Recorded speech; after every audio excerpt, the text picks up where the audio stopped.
বিসমিল্লাহির রহমানির রহিম। সম্মানিত সুধী, আসসালামু আলাইকুম। সবাইকে আমাদের YouTube channel VAT and tax স্কুলের পক্ষ থেকে আন্তরিক শুভেচ্ছা এবং অভিনন্দন।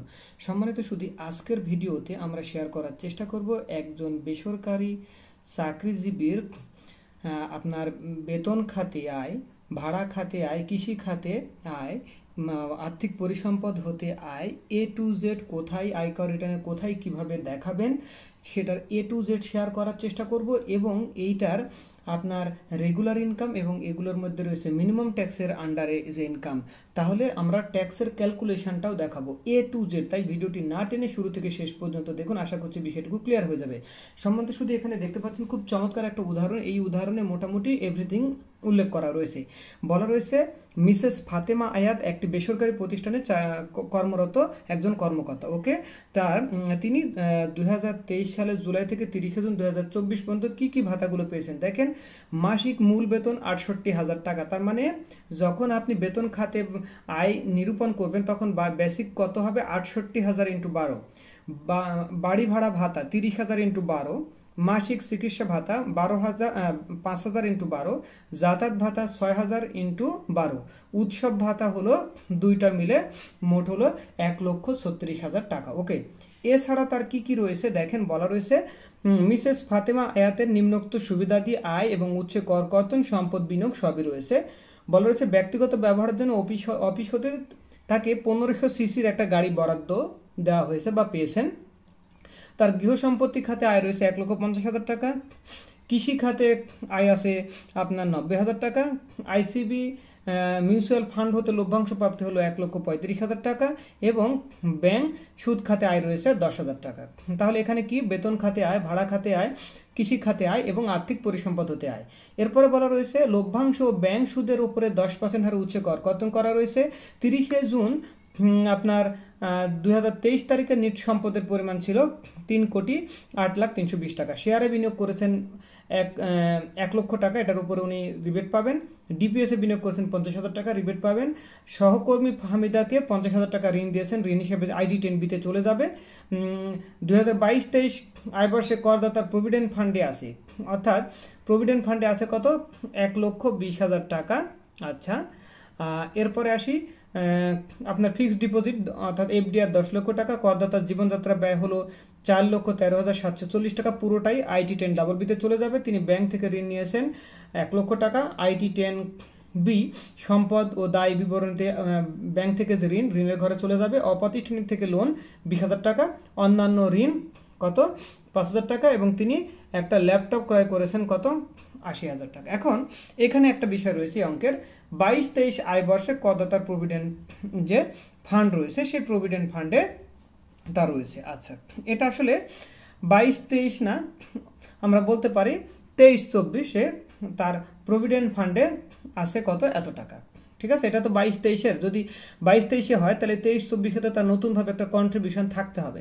যদি কন্ট্রিবিউশন না থাকে তাহলে ওইটাই ব্যালেন্স বিড হিসেবে আসবে, আর যদি কন্ট্রিবিউশন থাকতো তাহলে গত বছরের বিএফ-এর সাথে এই বছরের ব্যালেন্সটা যোগ হয়ে যেত, এভাবেই যাবে। এখন এই হেডগুলো আমরা আয়কর রিটার্নে কোথায় কিভাবে দেখাবো সেটাই আমরা একটু দেখানোর চেষ্টা করছি। একটু মাথায় রাখেন, তাহলে আমার বেতন খাতে মূল বেতন, বাড়ি ভাড়া, চিকিৎসা ভাতা, যাতায়াত ভাতা, উৎসব ভাতা, এই সবগুলোই চলে যাবে কোথায়?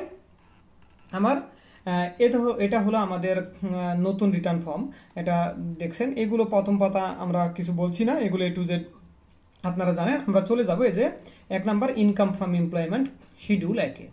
শিডিউল 1-এ গিয়ে আমরা করব কি, নিচের দিকে একটু চলে যাই। শিডিউল এইখানে দেখতে পাচ্ছেন 1 নাম্বার A নাম্বার হলো সরকারি চাকরিজীবীদের জন্য আর B নাম্বার হলো বেসরকারি চাকরিজীবীদের জন্য। এখানে বেসিকটা আমাদের যে 68,000 × 12 চলে আসলো। অ্যালাউন্সেস, এই অ্যালাউন্সেস মানে হলো সকল অ্যালাউন্সেস, ওনার বাড়ি ভাড়া ভাতা, চিকিৎসা ভাতা, যাতায়াত ভাতা, উৎসব ভাতা, এখানে আলাদাভাবে দেখেন আর কোনো ভাতা নেই। দেখেন কি কি আছে, advance, arrear, gratuity, perquisite, in lieu of salary, salary পরিবর্তে, তারপরে বলছে income from employer share scheme, accommodation facility, transportation, আর কিছু কিন্তু নেই, আছে নাই। তাহলে কি এই যে বেসিক এবং অ্যালাউন্স, এই দুটোর মধ্যে বেসিকের ঘরে আর অ্যালাউন্সের মধ্যে সকল কিছু যোগ করে দিয়ে দেবেন। যোগ করার পরে নিচের দিকে এখানে আসবে এই যে বলা হয়েছে 14 নম্বরে এক্সেমটেড, এটা হলো 1/3 or 4.5 lakh whichever is lower. Total যোগ করে যা হবে সেখান থেকে 1/3 আর 4.5 লাখ বাদ দিলে যা হবে সেটা ইনকাম ফ্রম স্যালারি হেডে চলে যাবে। ওকে, আশা করছি বিষয়টুকু ক্লিয়ার হয়েছে। তাহলে কি 68,000 × 12 চলে গেল বেসিকের মধ্যে, 30,000, 5,000, 6,000 এগুলো 12 দিয়ে গুণ করে টোটাল ব্যালেন্সগুলো অ্যালাউন্সেসের ঘরে চলে যাবে। তাহলে ইনকাম ফ্রম যে আমাদের জব বা ইনকাম ফ্রম এমপ্লয়মেন্ট, এটা ক্লিয়ার। এরপরে আসি, আর একটা বিষয় রয়েছে, তিনি ব্যক্তিগত ব্যবহারের জন্য অফিস হতে 1500 সিসির একটা কি পেয়েছেন, গাড়ি বরাদ্দ পেয়েছেন। এই গাড়ি বরাদ্দ যে পেলেন এটার জন্য একটা ট্রান্সপোর্টেশন ফ্যাসিলিটি রয়েছে, এই যে দেখতে পাবেন নিচের দিকে, সেটা হচ্ছে যেটা দেখবেন এই যে 9 নম্বরে লেখা আছে ট্রান্সপোর্ট ফ্যাসিলিটি। তাহলে উনি যে গাড়ি পেলেন, এই যে উনি 1500 সিসির একটা গাড়ি পেলেন, তো কেউ যদি 1500 সিসি গাড়ি পায় সেক্ষেত্রে তার প্রতি মাসে 10,000 টাকা করে যোগ হয়ে যাবে। কি হবে? 10,000 টাকা করে যোগ হয়ে যাবে ইনকামের সাথে। তার মানে 12 মাসে কত টাকা যোগ হবে? 1,20,000 টাকা। ওকে, তাহলে ওনার কি কি দাঁড়ালো? এই বেসিক চলে গেল, বেসিক, বাড়ি ভাড়া, চিকিৎসা ভাতা, যাতায়াত ভাতা, উৎসব ভাতা, এই সব কিছু চলে গেল। ওকে, তারপরে আমাদের গাড়ির যে সুবিধা সেটাও চলে গেল। তাহলে ইনকাম ফ্রম এমপ্লয়মেন্ট শেষ। এরপর আসি গৃহ সম্পত্তি ভাড়া হতে আয় 1,50,000 টাকা। এখানে রিপেয়ার, মেনটেন্যান্স বা অন্যান্য খরচ কোথায় কিছু আছে কিনা কিছুই বলা নাই। যদি বলা না থাকে তাহলে এই রেন্টাল ইনকাম থেকে আমার কি হবে, ধরে নিব আমরা আবাসিক পারপাসে ভাড়া দেওয়া হয়েছে 25% পর্যন্ত রিপেয়ার, মেনটেন্যান্স আমরা অ্যালাউ করব। তাহলে আমরা যদি এখানে চলে যাই পরের পাতায়, এই যে আমার রেন্ট রিসিপ্ট আর annual value whichever is lower, আমার অ্যাডভান্স এগুলো নাই, অ্যানুয়াল রেন্ট আমার, তার মানে কি এইটার মধ্যে এই যে 2 নাম্বার রেন্ট রিসিপ্ট আর অ্যানুয়াল ভ্যালু যেটা, সেটা হলো 1,50,000 টাকা। রিপেয়ার মেনটেন্যান্সে যে 7-এর এ নাম্বারে এটা দেখতে পাচ্ছেন, এটা 25% হয়ে যাবে আপনার 37,500 টাকা। বাদ দিলে আপনার ইনকাম ফ্রম রেন্ট হয়ে যাবে 1,12,500 টাকা। ওকে ওকে, এরপরে চলে যাই কৃষি খাতে আয়। কৃষি খাতে আয় কত? 90,000 টাকা। এখন কৃষি খাতে আয় কিভাবে আয় কিছুই বলা নাই, তাহলে আমি ধরে নিছি এই কৃষি খাতে আয়টা আমার প্রোডাকশন হিসেবে। তাহলে আমার প্রোডাকশন হিসেবে যদি হয়, মানে আমি ধান উৎপাদন করেছি, গম উৎপাদন করে কোনো একটু কিছু করেছি, তাহলে এই যে সেলস কত, 90,000 টাকা। এখানে কত দেখাবেন? 90,000 টাকা দেখাবেন। এরপরে কস্ট অফ প্রোডাকশন কত? কস্ট অফ প্রোডাকশন হলো 60%। কস্ট অফ প্রোডাকশন কত? 60%। 60% বাদ দিলে যে 40% থাকবে গ্রস প্রফিট। 40% gross profit. অন্যান্য যে এক্সপেন্সগুলো সেটা এখানে থাকবে না। অন্যান্য যে এক্সপেন্সগুলো এটা না দিলেও কোনো সমস্যা নেই। নিট ইনকাম আপনার হয়ে যাবে কত? 90,000 টাকার 40% 36,000 টাকা। তাহলে আমার ইনকাম ফ্রম এগ্রিকালচার কত হবে? 36,000 টাকা। আচ্ছা, এরপরে আসি আইসিবি মিউচুয়াল ফান্ড হতে লভ্যাংশ প্রাপ্তি 1,35,000 টাকা। ব্যাংক সুদ খাতে আয় রয়েছে 10,000 টাকা। তার মানে ইনকাম ফ্রম ফিনান্সিয়াল অ্যাসেট হতে লভ্যাংশ হিসেবে 1,35,000 আর হলো ব্যাংক সুদ হলো 10, তাহলে 1,45,000 টাকা আমার কোথায় চলে যাবে? এটার তো আলাদা কোনো নোট নাই, ডিরেক্ট আপনি এখানে দিয়ে দিবেন। কোথায় দিয়ে দিবেন? ডিরেক্ট এই যে আপনার এই যে এটা হলো এই যে 6 নম্বর হেডে ইনকাম ফ্রম ফিনান্সিয়াল অ্যাসেট হেডে এখানে লভ্যাংশ এবং ব্যাংক ইন্টারেস্ট যা পেলেন সেটা এখানে দিয়ে দিবেন। তাহলে মোটামুটি আমাদের আয়ের কাজগুলো শেষ। এরপরে আসি, তাহলে আমার নিট পরিসম্পদের পরিমাণ কোথায় চলে যাবে? IT 10B-তে আমার। তাহলে সমান্ত শুধু আমাদের যে নিট ওয়েল যেটা বলা হয়েছে গত বছর 30শে জুন 2023-এ যে 3,08,03,20 সেটা কোথায় দেখাবেন? এই যে 2 নম্বরে দেখেন, এটা হলো IT 10B সম্পদ ও দায় বিবরণী। এই 2 নম্বর হেডে বলছে net wealth as on last date of previous income year, এই হেডে দেখিয়ে দিবেন।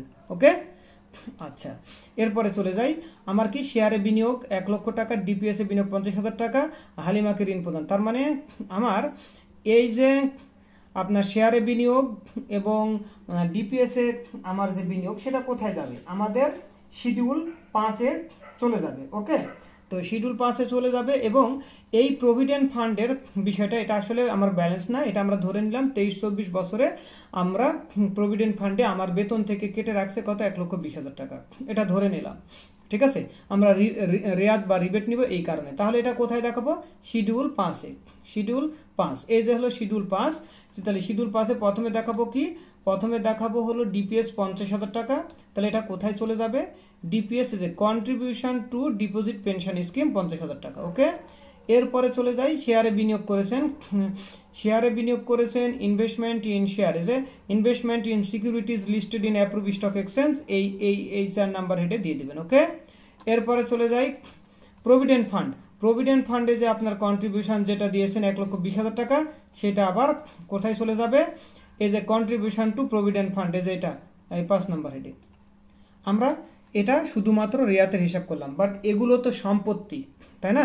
কি কি সম্পত্তি? ডিপিএস সম্পত্তি, তারপরে শেয়ার বাজারে বিনিয়োগ করছেন, এটা সম্পত্তি, প্রভিডেন্ট ফান্ডে বিনিয়োগ করছেন, এটা সম্পত্তি। এটাও তো আবার কোথায় যাবে? এটাও কিন্তু চলে যাবে।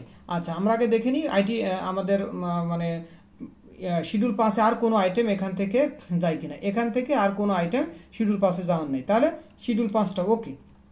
আমরা চলে যাব আইটি 10, এই যে এটাকে বলা হয় আইটি 10B সম্পদ ও দায় বিবরণী। এই যে দেখতে পাচ্ছেন আইটি 10B, এই যে সম্পদ ও দায়ের বিবরণী। ওকে, তাহলে আমার কি কি ছিল? আমার ছিল হলো ডিপিএস, একটা বলি। আমার ছিল শেয়ারে বিনিয়োগ, তার মানে এই যে ফিনান্সিয়াল অ্যাসেট হেডের এইখানে দেখিয়ে দিবেন শেয়ার, ইনভেস্টমেন্ট ইন শেয়ার, শেয়ারেরটা শেয়ারের মধ্যে চলে গেল। ওকে, এরপরে আসি ডিপিএস এর 50,000 টাকা। ডিপিএস এর 50,000 টাকা এই যে সঞ্চয়পত্র অবলিক ডিপিএস, এই কলামে দিয়ে দিবেন। এরপরে আসি কি, এরপরে হলো আমার প্রভিডেন্ট ফান্ড 1,20,000 টাকা। প্রভিডেন্ট ফান্ডের আলাদা এই যে এইখানে ভি, এই যে প্রভিডেন্ট ফান্ড এইখানে দেখিয়ে দিলেন। ওকে, আচ্ছা, তাহলে আমার প্রভিডেন্ট ফান্ড ওকে। এরপর আসি সহকর্মী হামিদা বেগমকে উনি 50,000 টাকা ঋণ প্রদান করেছেন। তা হামিদা বেগমকে যেহেতু ঋণ প্রদান করেছেন, এই যে লেখা আছে লোন গিভেন টু, যাকে লোন দিয়েছেন তার 3 নাম্বার এনআইডি নাম্বার মেনশন করে দিবেন। লোন দিয়েছেন তার মানে হামিদা বেগমকে যে লোন দিয়েছেন সেটা এই কলামে দেখা দেবেন, যত টাকা লোন দিয়েছেন। ওকে, আচ্ছা, তাহলে আমার প্রত্যেকটা চলে যায়। এরপর আসি 8 নম্বরে ফিক্সড ডিপোজিট এফডিআর। তাহলে এফডিআর কোথায় দেখাবো? এই যে টার্ম ডিপোজিট লেখা আছে না, সেভিংস ডিপোজিট বা টার্ম ডিপোজিট, এইখানে দেখিয়ে দিবেন। 4 নম্বর এটা এফডিআর, এটা দেখিয়ে দিবেন। ওকে, তারপর আসি করদাতার জীবনযাত্রা ব্যয়। জীবনযাত্রা ব্যয় টোটাল লামসাম ফিগারটা বলা আছে। তাহলে এই যে আইটি 10BB যেটা পরিসম্পদ মানে lifestyle expense relating to lifestyle, IT 10BB, এই টোটাল যোগফলটা এটা হলো 4,13,740 টাকা। তবে এখানে একটু বলে নিই, এখানে আপনি আর কি দেখাবেন? আপনার ফ্যামিলি এক্সপেন্স, ফুডিং, ক্লোথিং সব এই ঘরে, হাউজিং এক্সপেন্স, বাসা ভাড়া নিয়ে থাকলে এই ঘরে দিবেন। যদি আপনি নিজস্ব কোনো যে আপনি অফিসে যাতায়াত করেন, নিজের পার্সোনাল যে ট্রান্সপোর্ট আছে সেটা দিয়ে দিবেন। ইউটিলিটি, গ্যাস বিল, ওয়াটার বিল, টেলিফোন, মোবাইল যা আছে সেটা 4 নাম্বার হেডে। আপনার স্কুলগামী ছেলে মেয়ে থাকলে তার এডুকেশন বিল এখানে দিয়ে দিবেন। Expense, personal expense for local foreign travel যদি থাকে সেটা দিয়ে দিবেন। এরপরে ফেস্টিভ্যাল, বিভিন্ন ঈদ উপলক্ষে যে করা হয়ে থাকে সেটা এখানে দিয়ে দিবেন। আর হলো এখানে আপনার উৎসে যে কর কেটে রাখছে সেটা হলো কি, আপনার উৎসে কর কেটে রাখছে আইসিবি যে মিউচুয়াল ফান্ডের ডিভিডেন্ডসের এগেনস্টে এবং ব্যাংক ইন্টারেস্টের এগেনস্টে এই যে ট্যাক্স কেটে রাখলে যে বলা হয়েছে 10% হারে ট্যাক্স কেটে রাখছে এখানে 1,35,000 আর 10,000, তার মানে 1,45,000 টাকার উপর 10% কত? 14,500। সেটা কোথায় চলে যাবে? এই যে এই হেডে চলে যাবে। ওকে, আপনি লোন নিয়েছেন, লোনের যদি কোনো ইন্টারেস্ট থাকতো তাহলে এই 9 নম্বর হেডে চলে যেত। ওকে, তাহলে আমরা তিনি ব্যাংক থেকে ঋণ গ্রহণ করেছেন কত? 10,000 টাকা, 1 লাখ টাকা। অপ্রাতিষ্ঠানিক থেকে লোন গ্রহণ করেছেন 20,000 টাকা, অন্যান্য ঋণ গ্রহণ করেছেন 5,000 টাকা। ওকে, তাহলে এই তিনটা কোথায় যাবে? আইটি 10B আমরা আবার চলে যাই। যাওয়ার পর দেখেন এই যে পার্সোনাল লাইবিলিটিস আউটসাইড বাংলাদেশ, তার মানে ইনস্টিটিউশনাল লোন, ব্যাংক থেকে যে 1 লাখ সেটা এর ঘরে চলে যাবে। ওকে, এরপর আসি অপ্রাতিষ্ঠানিক থেকে লোন নিয়েছেন 20,000, দেখেন এখানে লেখা আছে নন ইনস্টিটিউশনাল লাইবিলিটিস, এইখানে দিবেন বি নাম্বারে। এরপরে অন্যান্য কত? 5,000 টাকা, সেটা কোথায় দিবেন? এসএসসি এর ঘরে। ওকে, আচ্ছা, এরপরে তিনি একটি ল্যাপটপ ক্রয় করেছেন কত? 80,000 টাকা। তাহলে ল্যাপটপটা কোথায় দিবেন? আপনার সম্পদের কলামে ল্যাপটপটা দিবেন। এইখানে আসি, দেখেন এটা হলো মোটর ভেহিকল, অর্নামেন্টস, ফার্নিচার। এই যে আদার অ্যাসেট আপনি এইখানেও দিতে পারেন, অথবা আরেকটা অপশন আছে সেটা হচ্ছে বলি এই যে ফার্নিচার অথবা ইলেকট্রনিক আইটেম এর মধ্যেও দিতে পারেন। ইলেকট্রনিক আইটেম তো কম্পিউটারও তো একটা ইলেকট্রনিক আইটেমই বলা চলে, তাই না? তাহলে এই ফার্নিচার ইলেকট্রনিক আইটেম এই আয়ের ঘরে দিতে পারেন, অথবা যদি মনে করেন এর মধ্যে না দিয়ে আমি আদার অ্যাসেটে ল্যাপটপ বলে দিব বা কম্পিউটার বলে দিব, দিয়ে দেবেন। এইভাবেই A to Z কোনটা কোথায় দেখাতে হবে আমি সব কিন্তু ক্লিয়ার করে দিলাম। ওকে, এর পরের ধাপ হলো এই যে হেড থেকে ইনকাম আসে সেটার একটা সামারি করেছি, সামারি থেকে আমরা ট্যাক্সের ক্যালকুলেশনটা এখনই দেখিয়ে দিচ্ছি। সম্মানিত সুধী, তাহলে দেখেন ওই অঙ্কেরই আমরা এবার ট্যাক্সের ক্যালকুলেশনটা দেখাবো। তাহলে তার কি কি হেডে ইনকাম ছিল সেটা যদি আমরা আরেকবার আপনাকে দেখিয়ে দিই, তার মানে কি বেতন খাতে তার আয়, বেতন খাতে যা তার আয় হলো টোটাল, সেখান থেকে 1/3 ওর 4.5 লাখ হুইসি বাড়ি লোয়ার সেটা বাদ দেওয়ার পরে আমি ধরে নিয়েছি 11,14,000 টাকা। আমি হয়তো ক্যালকুলেশন করিনি, এরকম হতে পারে, আপনারা জাস্ট ফর্মালিটিস করে যেভাবে ক্যালকুলেশন করার লাগে হাতে কলমে করবেন। Income from rent 1,12,500, agricultural income 37,000, total হলো রেগুলার ইনকাম যে ট্যাক্সেবল, যে regular taxable income under regular rate. Regular rate যে ইনকামগুলোর উপর প্রযোজ্য সেগুলোকে আমরা বলি রেগুলার ইনকাম। তো রেগুলার ইনকাম কত? 12,62,500। এরপর আসি, আমরা কিন্তু ট্যাক্সের ক্যালকুলেশন বেসিসে ইনকামকে 3 ভাগে ভাগ করেছি। সেটা হলো একটা রেগুলার ইনকাম, 2 হলো মিনিমাম ট্যাক্সের ইনকাম, 3 হলো ফাইনাল সেটেলমেন্ট ইনকাম। তো 2টাকে মিনিমাম ট্যাক্সের আন্ডারে, মিনিমাম ট্যাক্সের আন্ডারে কোনগুলো? যেমন এফডিআর এর interest, DPS interest, bank interest, ডিভিডেন্ডস interest, এরকম মিনিমাম ট্যাক্সের আন্ডারে অনেকগুলো হেডস আছে, সেই হেডগুলো আপনাকে মাথায় রাখতে হবে। তো এই অঙ্কের মধ্যে আমার ব্যাংক ইন্টারেস্ট এবং ডিভিডেন্ড ইন্টারেস্ট রয়েছে। টোটাল কত? একটা হলো ব্যাংক ইন্টারেস্ট 10,000, ডিভিডেন্ড ইনকাম হলো 1,35,000, মোট হলো 1,45,000। তাহলে টোটাল তার ইনকাম কত হলো? 14,07,500। এরপরে আসি 3 নম্বরে, ফাইনাল সেটেলমেন্ট আন্ডারে যে ট্যাক্স থাকার কথা সেটা তার নাই। ওকে, এটা তাহলে শূন্য।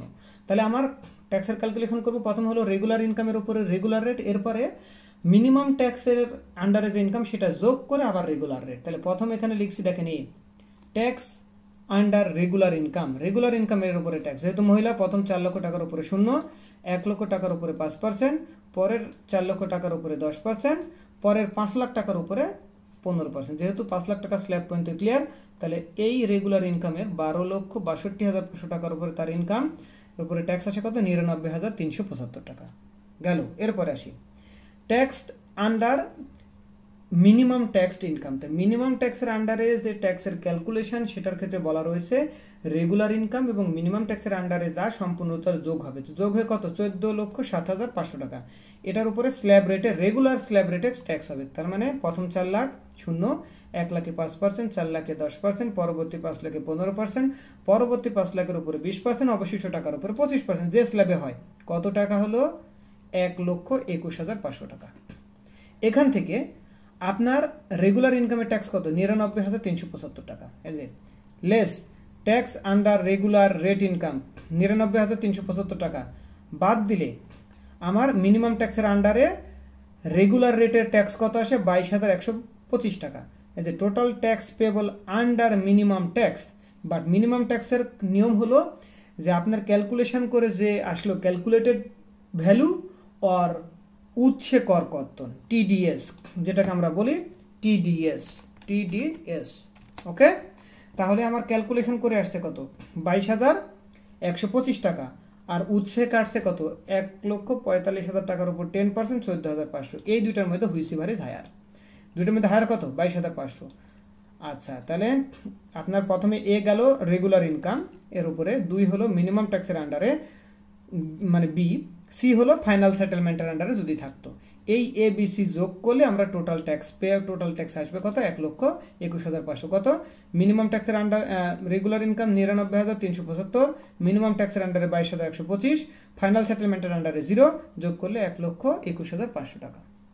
আচ্ছা, এরপরে আসি ট্যাক্স রিবেট ক্যালকুলেশন করতে হবে। এটা নিয়ম হলো রেগুলার ইনকামের উপরে 3%। আমার রেগুলার ইনকাম কত? রেগুলার ইনকাম হলো 12,62,500 টাকা। এটার উপরে 3% করলে হয় 37,875 টাকা। ওর আমি যে বিনিয়োগ করেছি কোথায়? আমার বিনিয়োগ রয়েছে ডিপিএস এ 50,000 টাকা, শেয়ার বাজারে আমার 1 লক্ষ টাকা, আর হলো প্রভিডেন্ট ফান্ডে 1,20,000 টাকা। তো সেটার উপর 15% করলে হয় ধরেন 40,500 টাকা আর 10 লাখ টাকা। Which ever is lower? এই তিনটার মধ্যে লোয়ার কত? 37,875 টাকা। তাহলে নেট ট্যাক্স পেয়েবল কত? 83,625 টাকা। এখান থেকে যদি আপনার এই ওনার যে ওয়েলথ 3,08,00,000, যদি 4,08,00,000 হতো তাহলে ওনার জন্য সারচার্জ প্রযোজ্য হয়ে যেত।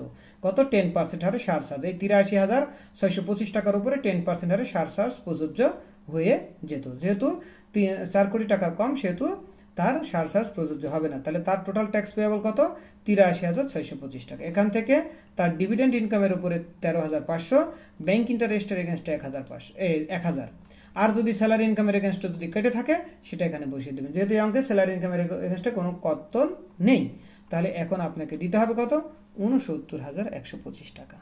সম্মানিত সুধী, আশা করছি A to Z ক্লিয়ার হয়েছে। এটা হলো বেসরকারি চাকরিজীবীদের জন্য কিভাবে ট্যাক্সের হেডগুলো ক্যালকুলেশন করবেন, কিভাবে রিটার্নটা তৈরি করবেন, A to Z দেখানোর চেষ্টা করেছি। এরকমভাবে আমরা দেখাবো সরকারি চাকরিজীবীর, এরকমভাবে দেখাবো ব্যাংকারের, আমরা দেখাবো ব্যবসায়ীর, আমরা দেখাবো চিকিৎসকের, আমরা দেখাবো ছাত্রের, এরকমভাবে দেখাবো শিক্ষকের। প্রত্যেকটা হেডসেরই এভাবে রিটার্ন ফিল আপ করবো এবং ট্যাক্সের ক্যালকুলেশন দেখাবো। আশা করছি বিষয়গুলো ক্লিয়ার হয়ে যাবে এই ভিডিওটি দেখে, এবং যারা আইটিপি প্রিপারেশন নিচ্ছেন এখান থেকে ক্লিয়ার হয়ে যাবে। আপনি জাস্ট ভিডিওটি না টেনে শেষ পর্যন্ত দেখবেন, কোনো রকম আপনারা বিরতি দিবেন না, গ্যাপ দিবেন না, A to Z দেখবেন, তার বিষয়গুলো ক্লিয়ার হয়ে যাবে। যাই হোক সম্মানিত সুধী, যদি ভিডিওটি ভালো লেগে থাকে অবশ্যই লাইক দিবেন, শেয়ার করবেন, কমেন্ট করবেন যে ভিডিওটি কেমন হয়েছে। আর কোনো টপিক্সের উপরে ভিডিও পেতে হলে অবশ্যই কমেন্ট বক্সে কমেন্ট করে জানাবেন। আর যারা এখন আমার চ্যানেলটিকে সাবস্ক্রাইব করেন তারা অবশ্যই চ্যানেলটিকে সাবস্ক্রাইব করে বেল আইকনটা অন করে নেবেন, যাতে নতুন নতুন ভিডিওর নোটিফিকেশন আপনি আপনার চ্যানেলের মাধ্যমে পেতে পারেন। তাহলে সম্মানিত সুধী, আজকে পর্যন্তই। সবাই ভালো থাকবেন, সুস্থ থাকবেন। আসসালামু আলাইকুম।